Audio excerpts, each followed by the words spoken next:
Hey guys, MCU Collector here with another figure review, and it's just been a crazy day. Today, November 12th, the PS5 launch day. So today, it will be this figure review. I will play Miles Morales Spider-Man game on PS5. I believe I will be live streaming that on PS5.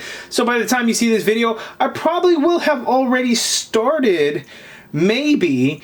And then The Mandalorian, there will be a new episode at midnight tonight. So lots of crazy things on this awesome November 12th, the day after Veterans Day. So thank you for your service to all of those that have served in the armed forces for the United States and around the world. We appreciate you. Thank you.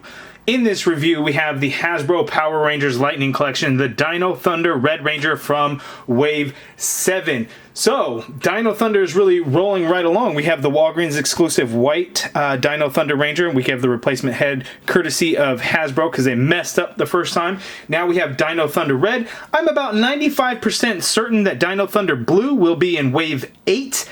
So it's only a matter of time before we get another Tommy Oliver figure in the Dr. Oliver Dino Thunder Black Ranger. I am sure that is coming. Artwork looks amazing. Similar style that we see in the entire line.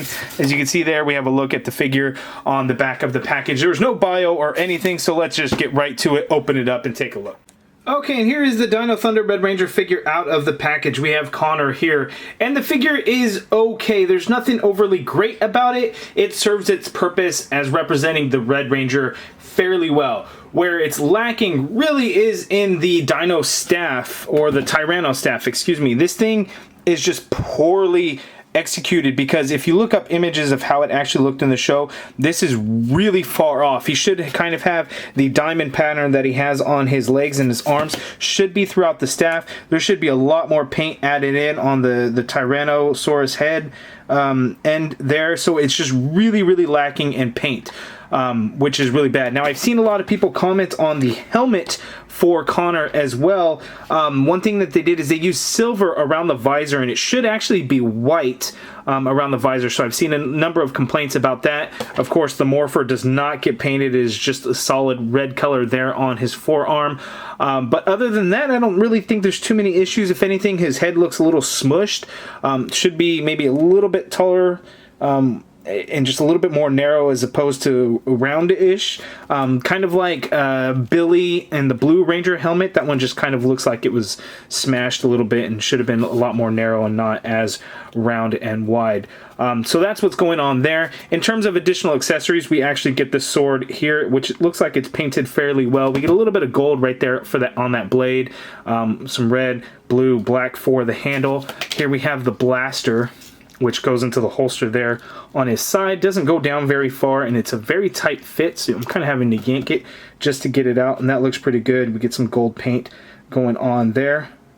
No complaints there. We get two sets of interchangeable hands, so out of the package we get these holding hands, so these are actually going to be good for the blaster itself. And then he has these open, like, gesturing or holding hands. He doesn't really hold the staff too well with them, but we have those hands included there. They both have white paint on the back, and we get this new flame effect which works for the sword. It is something that we have not yet seen, so it's pretty cool. So you can just kind of add it onto the blade however, whichever kind of configuration you'd like to get it in, but it looks to be that's kind of the easiest there, because that's not really going to work out the way it's flared out. So you just kind of do that around the sword, and it adds in that flame effect. So that is really cool.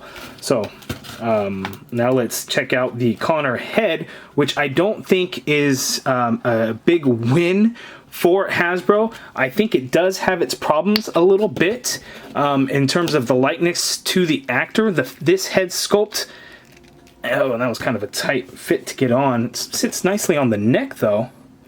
I like the way that looks.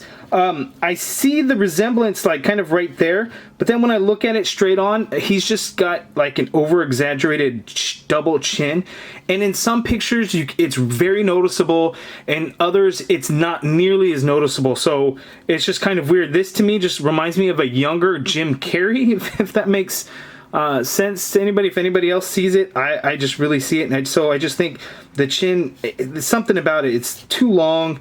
It just looks over exaggerated. And Connor, I think when Dino Thunder aired, he looked very young. This makes him look a little bit older, and I'm not sure exactly why that is the case, but that's just kind of my thoughts on that. You guys let me know down in the comments below what you think of that.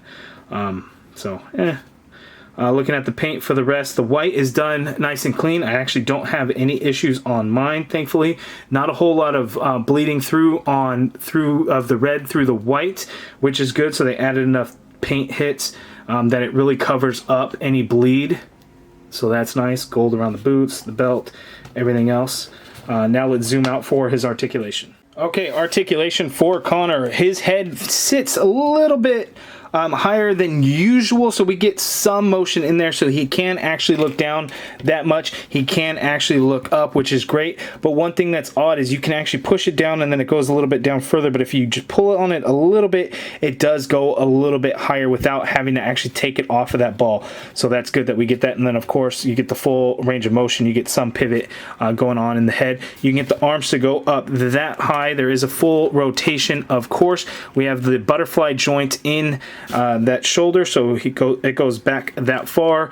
You can get it forward that much. That is kind of straight out there. We have the upper bicep swivel there. You get a double jointed elbow like so. The wrists swivel and they hinge. And we've got the same hinge on both hands. We have the diaphragm rocker that's on all Power Rangers figures, so we can pivot to his left that much, pivot to his right that much. You can go back a little bit. You can come forward a little bit. Then we have the inverted ab crunch, so going back, he can go back that far.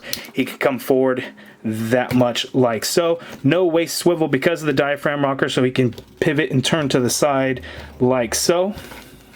Legs come out that far apart, so very wide. Doing the splits, he can kick forward that much. Doesn't really go back. You have an upper thigh cut there. Double jointed knee like so.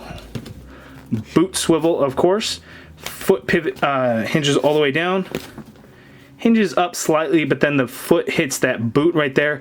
You have ankle pivot, peg holes at the bottom of the feet. So standard articulation for Power Rangers, but we got to go over it every single time. Now let's see a side-by-side comparison with the Dino Thunder White Ranger. Okay, here's a side-by-side comparison with the Dino Thunder Red Ranger and the Dino Thunder White Ranger that is exclusive to Walgreens. One thing that I'm noticing on my figure is his legs are very kind of bowed out, like he just got finished riding a horse for a few hours. Not sure if that's going to be something that you're going to see on all of your figures, or if that just so happens to be mine. But as you can see, it's got definite curve to it going on there.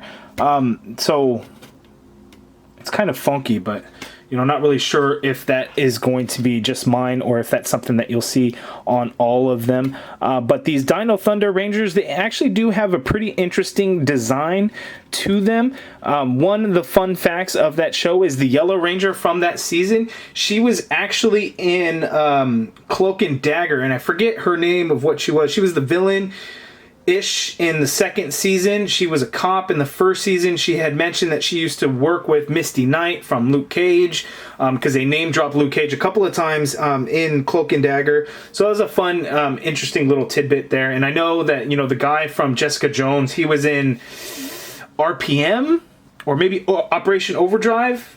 One of those two. I'm not really sure. I don't remember. So a little bit of Power Rangers and some Marvel crossover going on there. So Dino Thunder is rounding out to be a pretty good team. Hopefully they will release all the figures sooner rather than later, because just like Beast Morphers Yellow Ranger not getting released yet with no release in sight, hopefully that doesn't happen with Dino Thunder, with Blue Dino Thunder coming out soon. And you know Tommy Oliver is going to get that release. Hasbro loves Tommy Oliver. Power Rangers love Tommy Oliver. I think the fans love Tommy Oliver. We want every single Tommy Oliver figure there is. There are some that probably don't and think he's extremely overrated. I'm here to tell you that you are wrong. He is not. He is the greatest Power Ranger of all time. I might be biased a little bit growing up having watched it. So, and then, you know, the Green Ranger figure in this wave. So there they are side by side. We're going to make it a pretty short, quick review. You guys let me know down in the comments below what you think of this Dino Thunder Red Ranger. Is it something that you're going to be adding into your collection? What do you think of this Connor head sculpt? Do you see Jim Carrey in it, or is it just me? Did you get your Dino Thunder White Ranger replacement helmet? from Hasbro for free. And of course, if you got it, what are your thoughts on it compared to how hideous it looked before we had that black outline on there? Because he is probably one of the best designs of a Power Ranger and in figure form that Lightning Collection has released.